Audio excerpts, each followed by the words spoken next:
Did they just give us a 2-minute again? Yep. Sorry.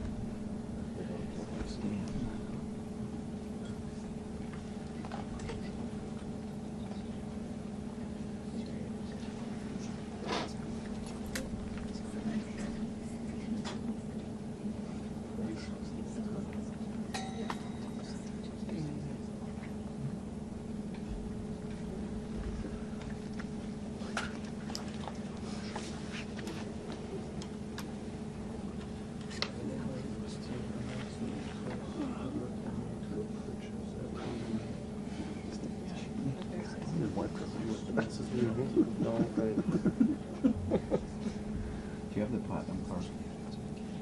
I got the Delta, whatever, the Delta something card. You guys are going Once they below you, but they just the price to like 300 something.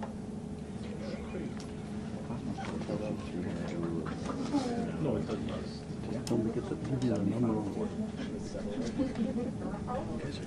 I can hear your conversation going out. Here we go, here we go.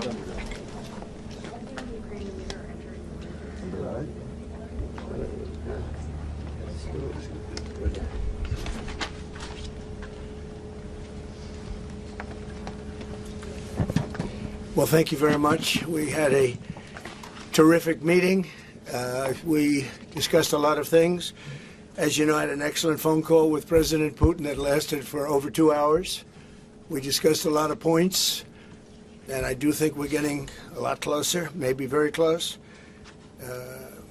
The President and I just spoke to the European leaders. They were President Emmanuel Macron of France, President Alexander Stubb of the Republic of Finland, President Karol Nawrocki of the Republic of Poland, Prime Minister Jonas Gahr Store of the Kingdom of Norway, Prime Minister Giorgia Meloni of the Italian Republic, Prime Minister Keir Starmer of the United Kingdom of Britain and Northern Ireland, Chancellor Friedrich Merz, the Federal Republic of Germany, Secretary General Mark Rutte, the North Atlantic Treaty Organization, NATO, President Ursula von der Leyen of the European Commission. We spoke to all of those great leaders. They're all great leaders. And we had a great talk with them after we were completed. We thought it was appropriate to speak with them. And our meeting was excellent. We covered, somebody would say 95%. I don't know what percent, but we have made a lot of progress on ending that war, which is really certainly the most deadly war since World War II, probably the biggest war since World War II. And I want to thank Steve Witkoff, who's here, and I'd like to thank Jared, who's here someplace. Thank you, Jared. And thank you, Steve. What a great job you've done.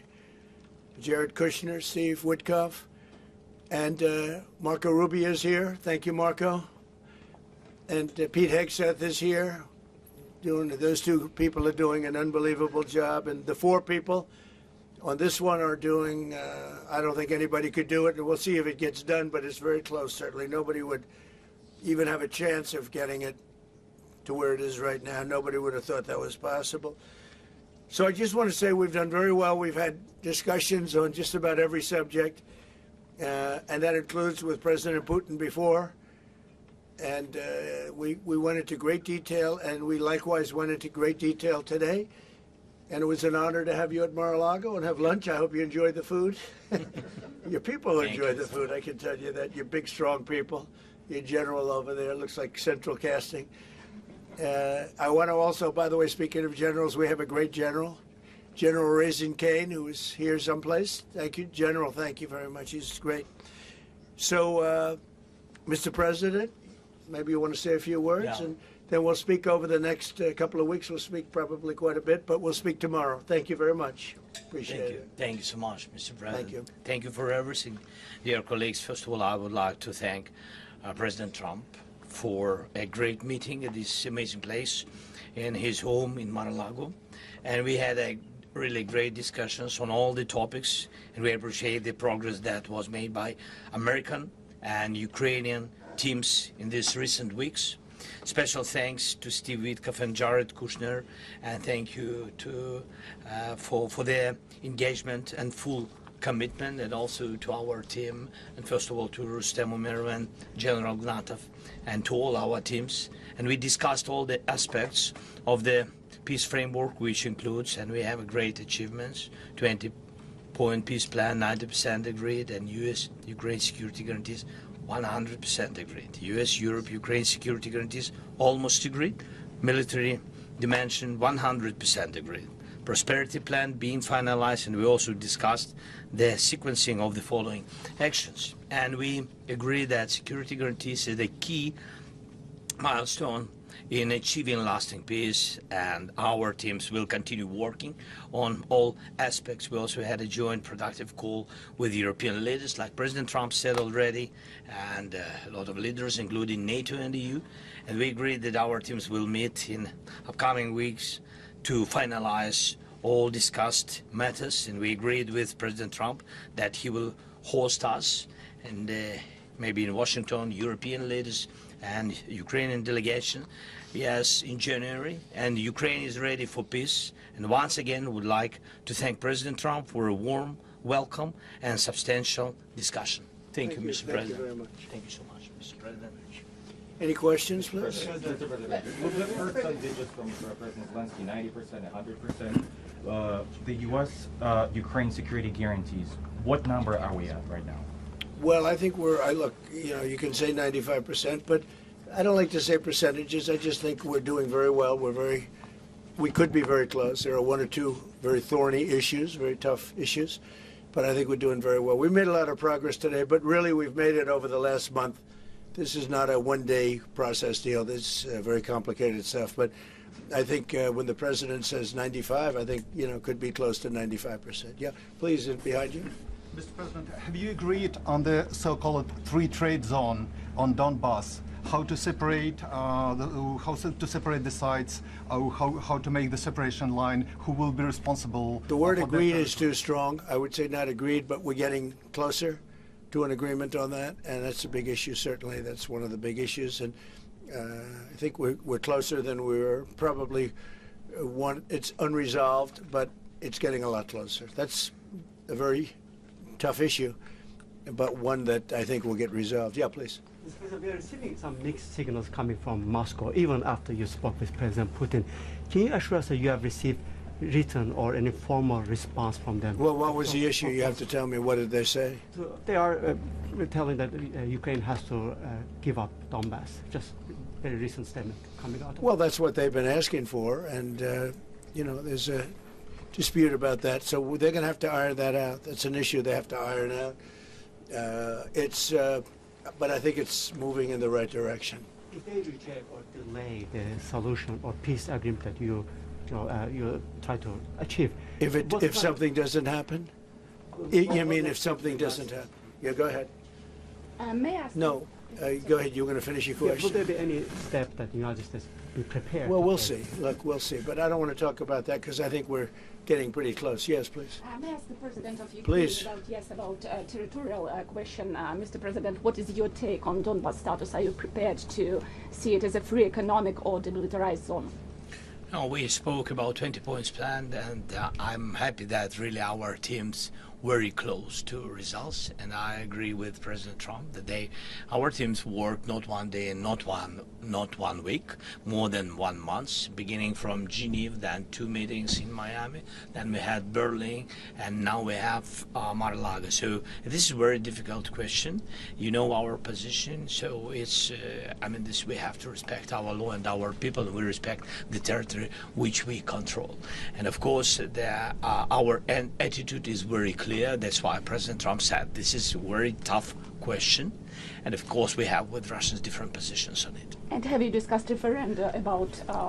When we speak about referendum, we spoke that it's one of the key. We can have referendum on any kind of points of this plan. I said that we can use referendum like for the plan, or we cannot use referendum. It's one of the key. We can use, this possibility of parliament to vote according to the law or to have referendum. Doesn't matter. This referendum, if the plan will be very difficult for our society, very difficult, of course our society has to choose and has to vote, because it's their land, the land not of one person, it's the land of our nation for a lot of generations. They'll probably have to get their plan approved by Parliament or by referendum of the people. You would think that they want, I know they had a poll that it's 91% in favor of ending this war, so they want to end it like everybody wants. Russia wants it ended, everybody wants it ended, and we want it ended. I want it ended because I don't want to see so many people dying. We're losing massive numbers of people, the biggest by far since World War II. So we want to see it ended, absolutely. President Yes. Trump, you said at the top that you plan to speak again tomorrow. Is that correct? I might. It depends on what happens tomorrow. If there's an additional something to add, otherwise there's no reason to. We're in the process. Jared and Steve are working very hard to get something done, and if there's something that comes up, I'd speak, but otherwise I don't think there's any reason to. In your mind, sir, what are the thorniest issues still unresolved after the? Well, I think the land you're talking about, some of that land has been taken. Some of that land is maybe up for grabs, but it may be taken over the next period of a number of months, and you're better off making a deal now. Look, let me tell you, they have been very brave. They fought very hard and continue to fight very hard and do tremendous damage. But Russia would like to see it end, and Ukraine would like to see it. And I think it's time to end. And a lot of very brave people, a lot of people that are dead right now, unfortunately, because I've said, and nobody's disputed it, that if the election weren't rigged and stolen, 2020, you wouldn't have had this war. It would have never happened. And it didn't happen for 4 years. Never was even thought to happen. And I spoke with President Putin. I got along with him very well, despite the Russia hoax, which was a total hoax. He used to say, what is going on over there? But it was a total hoax, as he knew and as I knew. But I spoke to him, and we'd talk about Ukraine. I've said it before. It was the apple of his eye, but he wasn't going to do anything about it. He didn't do anything about it until I was gone, and then a lot of really bad statements were made by people, by a lot of people, I guess, but by a certain president that we had who was a disaster. Mr. Yes. President, do you anticipate going to Ukraine if you can get to an agreement? And I know I'd you have no said problem earlier, with doing it. I have no problem with doing it. Don't anticipate it. Would like to get the deal done and not necessarily have to go. I've offered to go and speak to their parliament. And, if that would help. I don't know if that would help. I think it would probably help, but I don't even know if that's... You're welcome. No, I know. Always. So I'm not sure that it would be really necessary, but if it would help save 25,000 lives a month or whatever it may be, I would certainly be willing to do that. Yeah, please. No, behind you. And how about Where are you from? from Ukraine? Good, I had a feeling. Public broadcaster. Good. And how about Zaporizhzhia nuclear plant? Have you discussed this question? On what? Zaporizhzhia nuclear plant. Yeah, we discussed that at length today. As you know, it's in pretty good shape. It can start up immediately, almost immediately. And it's one of the things I discussed with President Putin. And they were talking about the nuclear plant. It's probably the biggest in the world, just about the biggest anywhere in the world. Can you believe that? And President Putin's actually working with Ukraine on getting it open. He's been very good in that sense. He wants to see that open. And he hasn't hit it with missiles, hasn't hit it with anything. It's a big danger to do that for everybody. But they're working together to try and get it. It can open very quickly. It's in pretty good shape. And the people there have been there for years. The people there running it. They have 5,000 people in that plant. Can you believe it? I learned that today. 5,000 people. It's the biggest plant of its kind in the world. And they're working together to get it opened. They could maybe get it open quickly. That's a big step when he's not bombing that plant. It's a big step. Mr. President, in the readout from Moscow, they talked about the creation of some working groups Yes. that would be set. Can you tell us about what those working groups Sure. would entail? And also, if you wouldn't mind, what is the message that you will give to Putin when you speak to him after your meeting? So here? the working group is going to be composed of Steve Witkoff, Jared Kushner, General Raisin Kane, Marco Rubio, and a few other people that we're going to be putting onto it. I think Pete Hegseth should be in that working group. He knows the territory very well. He's been fantastic at what he's doing. And they may add one or two people. And likewise, Ukraine's going to have some very good people that were at lunch today that enjoyed the lunch today a lot, more than they thought, right? But do you want to say who may be on your working group? Yeah, we now, as I said, that we work with Steve and Jared. We worked our Rustem Umerov and also Deputy Minister Kislitsa and also General Gnatov, and they will continue work in this group. And of course, if we will go further, and I hope that really we will have decisions in January, as I said, about all these documents, 6 documents, and of course, we will continue work on this, so they know what to do. Yes. And that working group, by the way, importantly, will also then be working with Russia. Okay? Because to work with ourselves doesn't really solve much of a problem. So they'll be working with Russia. Yeah, please. President, you said this morning you weren't a deadline guy. How long do you think it'll take to get this last little bit, as you say, finished? What are we talking about? So if it went really well, maybe a few weeks. And if it went poorly, longer. And if it went really poorly, it's not going to happen. That would be a shame. There's that chance also. It's possible it doesn't happen. But, in a few weeks we will know one way or the other, I think. But if it went really well, but it could also go poorly. I mean, we could have something where one item that you're not thinking about is a big item breaks it up. Look, it's been a very difficult negotiation, very detailed. It's funny, I settled 8 wars. Some were going on for 35 years. And we got them settled in a couple of days. Some of them, one was going on for 37 years. I settled it in 1 day. But this is a very complex one. Do you want to put odds on it? What the bad? No, I think we'll get it done. I don't want to say when, but I think we're going to get it done. Yes, ma'am. Mr. President, you in the past have suggested a trilateral meeting between both Presidents Putin and Zelensky. Right. Is that something that is also on the docket? I see that happening, sure, at the right time. I saw a very interesting President Putin today. I mean, he wants to see it happen. He wants to see it. He told me very strongly. I believe him. Don't forget, we went through the Russia hoax together. And he'd call me, I'd call him, I'd say, can you believe the stuff that they're making up? And it turned out we were right. They made it all up. And despite that, we didn't get into wars or we didn't get into problems, but we weren't able to trade very much or any of that, which was a shame because, a lot of success could have been had by trading with Russia. They have great land, great minerals and other things, and we have things that they want very badly. But the Russia hoax, which was a terrible made-up fictional thing by Crooked Hillary and by Adam Shifty Schiff and bad people, sick people, they made it up. It was all a made-up hoax, but it kept us really from dealing with Russia, kept Russia from dealing with us. So, but despite that, we got along, and I don't know. I think we're going to get there. I know him very well. I think we're going to get there. Did you discuss any time, location, meeting place? Yeah, we're discussing a lot of things. No, look, I was on the phone with him for almost, I guess, 2.5 hours. They're just telling me now. That's a long time. We discussed a lot of things. We didn't talk about the weather. We weren't talking about what a beautiful day it is in Palm Beach, Florida. Yes. Trump, President Zelensky mentioned maybe a meeting with European leaders back in Washington. Would that be in the next few weeks? Well, in Washington or someplace, yeah. These leaders that I just read, these are great people. They've spent a lot of money on helping Ukraine.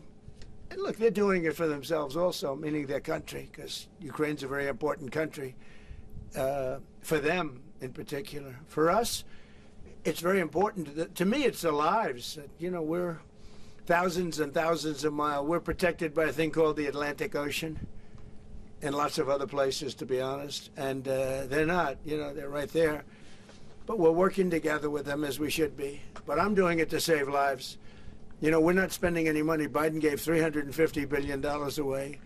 And the president was nice enough to give us a contract to take out rare earth and things. So we'll see how that all works out. We have a contract, but we appreciated that. He was very good. But we'll see how that works out. But if you think about it, we're going to have. I really believe we're probably, Mr. President, by far closer than ever before, with both parties. We had some times when he was close and President Putin wasn't. Then when President Putin was close and he wasn't, you saw that in the White House. But I think they both want to see it happen. Mr. President, in your conversation with... You're saying that, you've said multiple times that you want to stop the killing, and nearly 100 American citizens died in Ukraine on the battlefield. Yeah. What's your message to their families whose loved ones died fighting for Well, look, I mean, the message is so obvious. It's what a shame. They died in a foreign country. And some are celebrated people. They're very celebrated.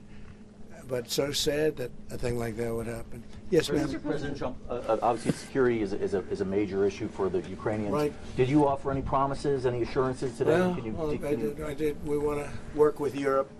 And Europe is going to take over a big part of it, as you can imagine. You know, they're right there. But we're going to help Europe 100%. Like they'd help us. Yes, ma'am, you were going to say something? Yeah, I was just going to ask, when your conversation... Who are you with? Andrea Shalal with Reuters. That's what I thought. Yeah. So in your conversation with President Putin, did you discuss what responsibility Russia will have for any kind of reconstruction of Ukraine post an agreement? I did. And they're going to be helping.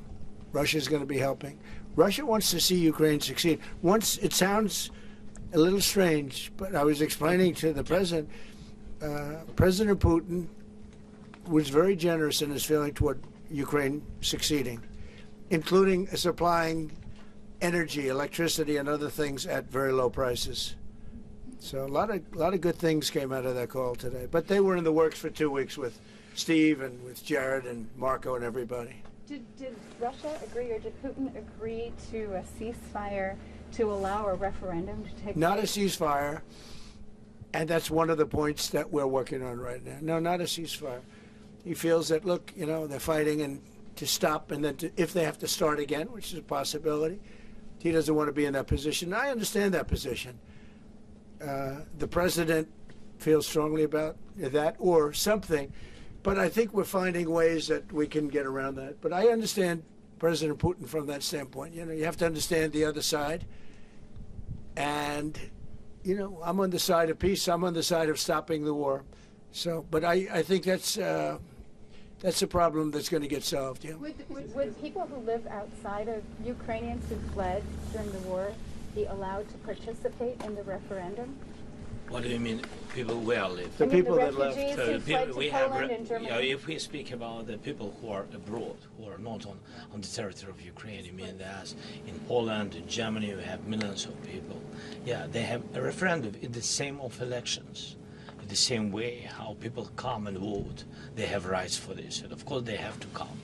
That's why if we will come to referendum, yes, if we will come to such decision, people need infrastructure for this. And it's not simple. And that's why we spoke about it. It can't be in one day, very quickly.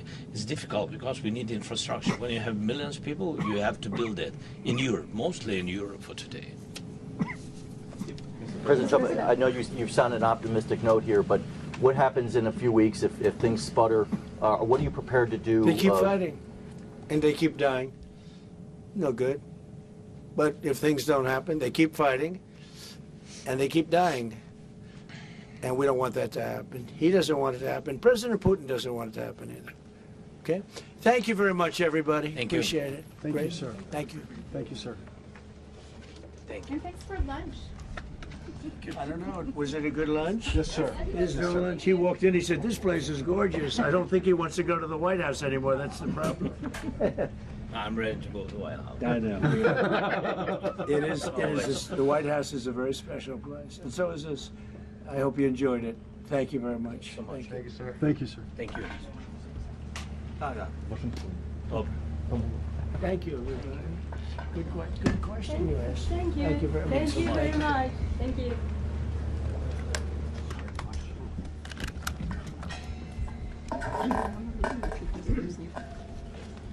Great job. Thank you.